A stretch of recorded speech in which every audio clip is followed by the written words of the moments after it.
Hi guys, you are most welcome to my channel. Thank you so much for tuning in.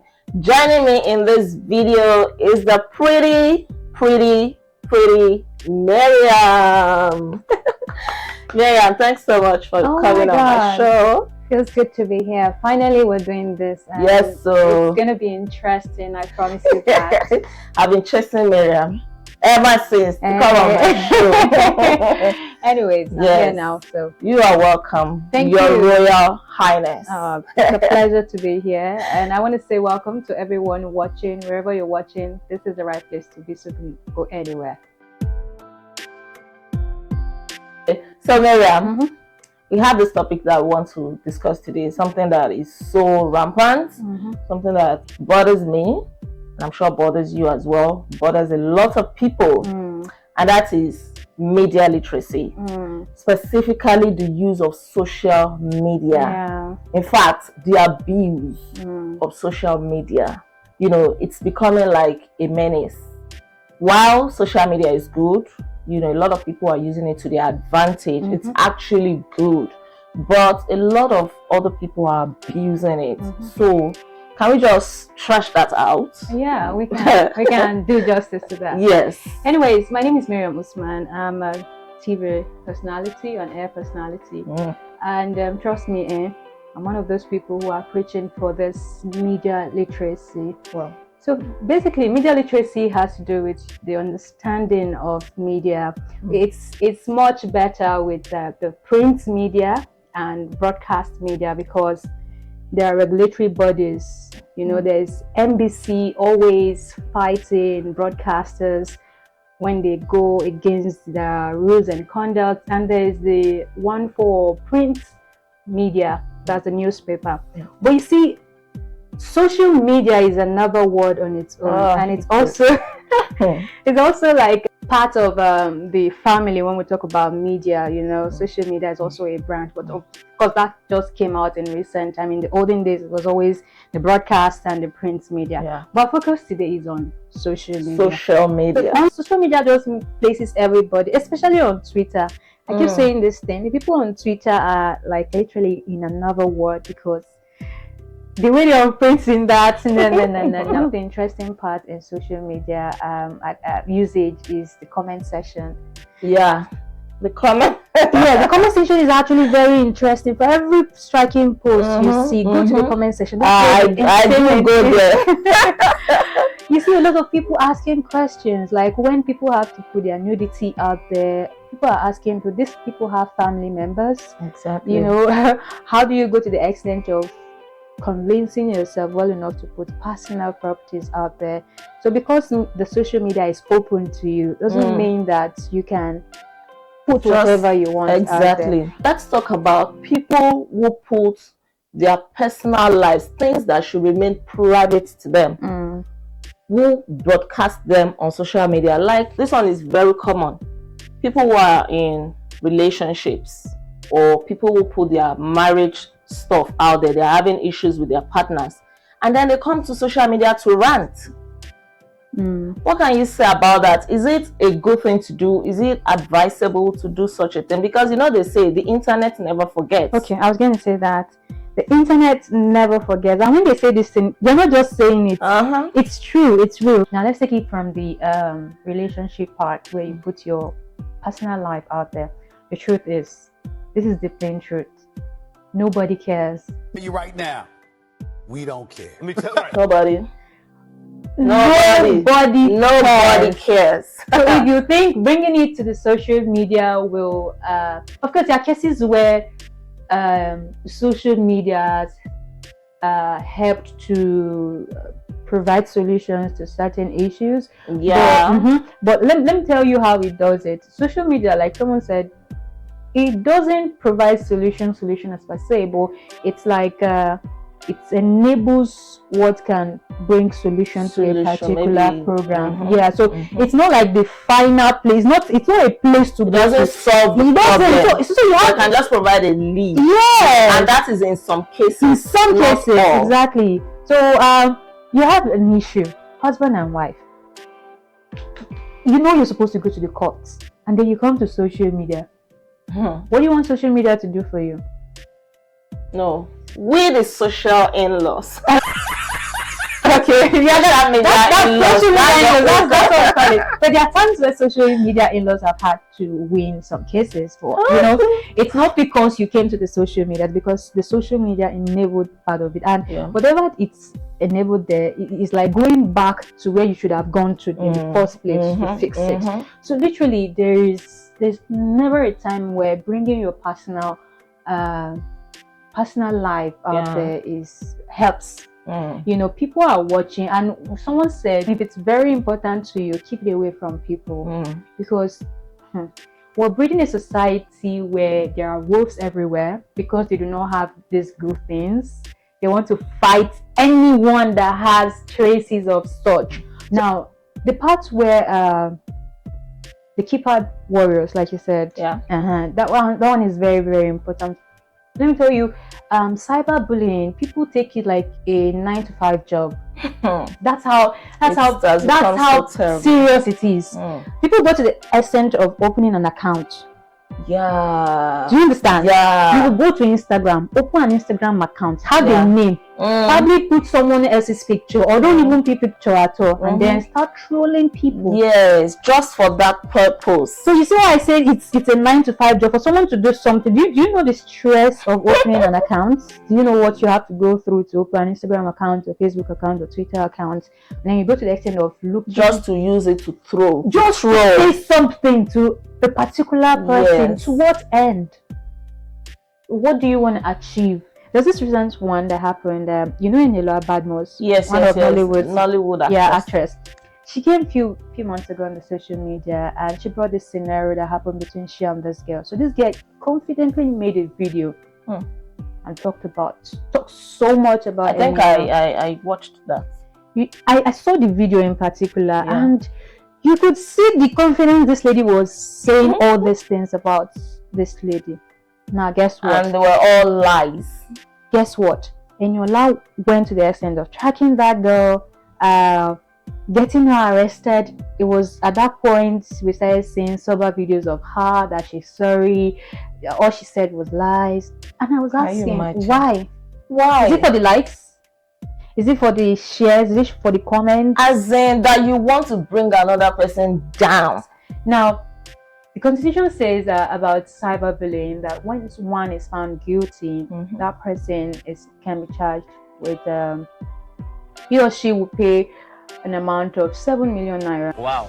So it's that serious. The law frowns against cyberbullying. But does that carry weight in Nigeria? Because there is so much cyberbullying going around, just like the one that you just said. People setting up their ring lights, intentionally putting out a post to defame another person, to pull somebody else down. That aspect of the Constitution, does it actually hold any weight here? Because it looks like people are not being punished enough. That is why this continues. Because if people are actually being punished enough, I think the level of cyberbullying would have reduced. So it's there in the Constitution. It has power. But the question is, how many people know of this?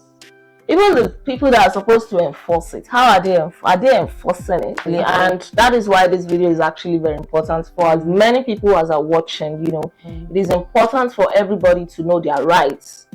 It is high time we stopped letting people get away with harassing us, disrespecting us, defaming our character, and thinking that nothing will be done after all. So I think now that we're talking about this thing, for those watching, they'll be more aware, because the more we let it slide, the more these mean people we keep doing it. I mean, the way some people drop comments on social media, you'll be wondering, are these people human beings? Do they have feelings at all? So they do all of this in the name of cruise. Most times they do it for cruise. Oh, I was just I've seen a particular comment section where someone said something and the celebrity replied the person, and the person came back, and I think it was Anita Joseph. Okay. The lady came back and said, "Oh, Mama, I love you. Don't take it that personal." And I'm like, with what you said now, someone said the same thing to you. Would you see that as love? What do you mean by you love me? That's why you said the same thing. So I like the energy some of the celebrities are bringing to this game. You insult me, I give you back. I give you back. We're breeding a society where we believe because there's freedom of speech, anyone can say anything. Truly, there's freedom of speech. What we cannot guarantee you is a freedom after speech. So be careful what you put out there. It's very important because it will come onto you and you can't erase it by then. I saw a post of a guy who came out to confess. He went for this particular interview in a bank in Nigeria, and the HR, after they interviewed him, I think he had the potential for employment. But the HR just came out and brought out a phone. I was like, is this you?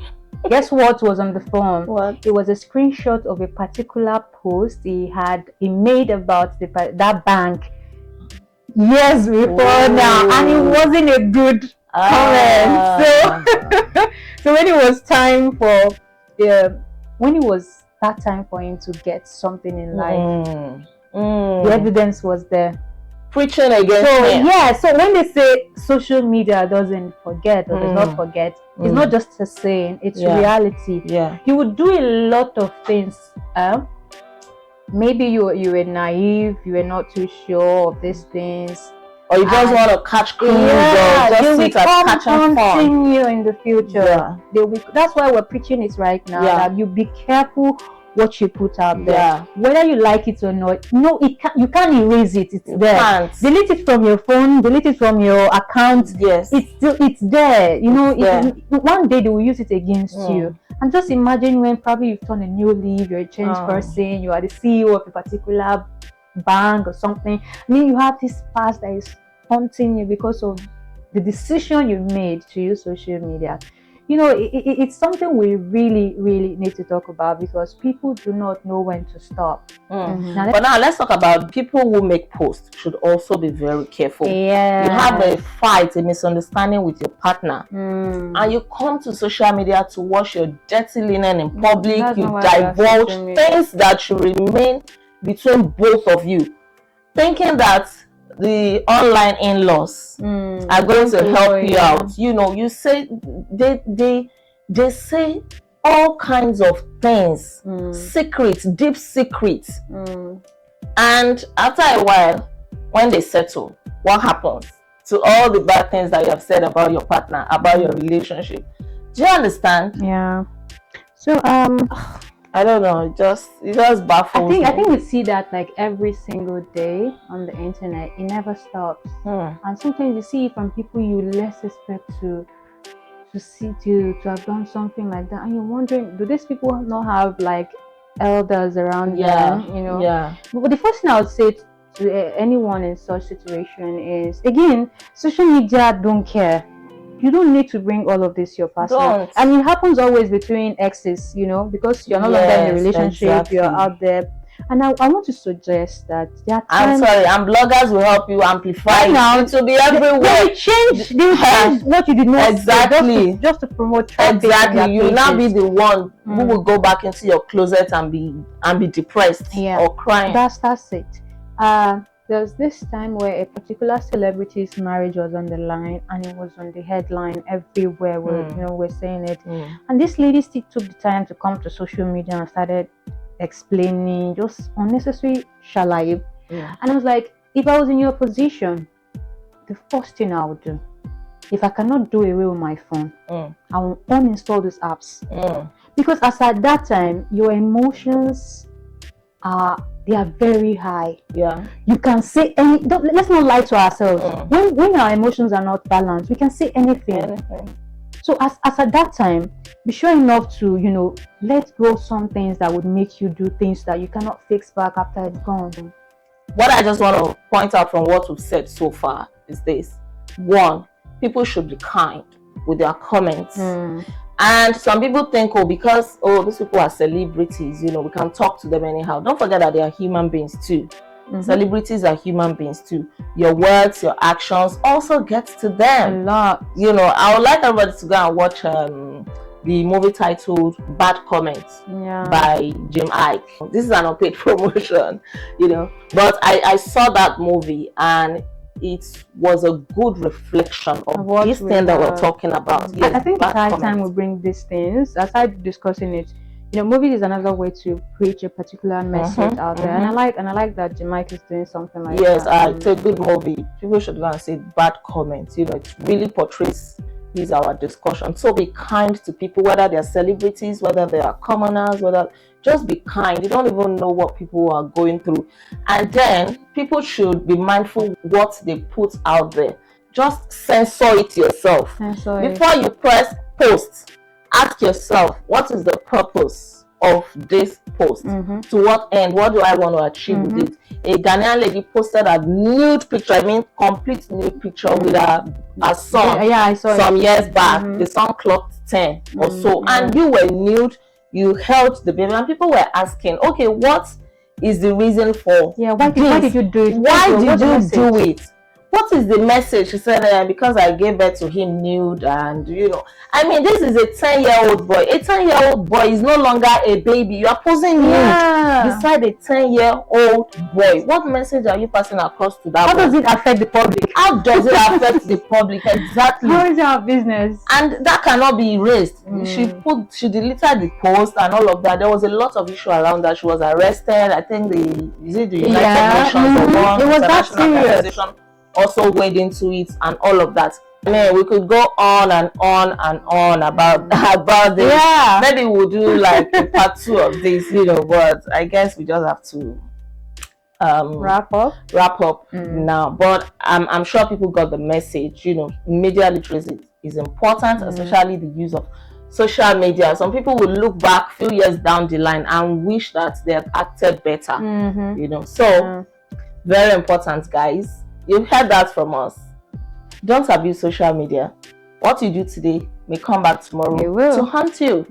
And be kind with your comments. You don't know what people are dealing with. Somebody just summons courage to post a picture, and all you have to say is something hateful. It's not nice. Would you be happy if somebody did that to you? These are some of the things you should talk about. We really need the world to be a better place.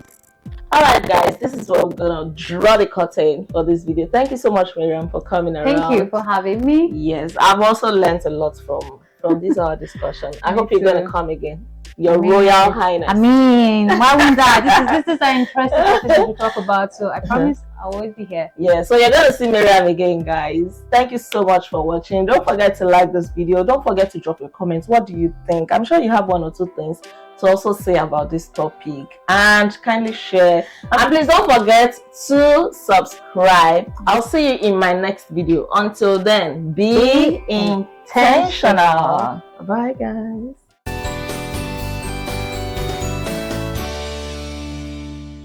And please don't subscribe. Don't forget. And please don't forget. Don't subscribe.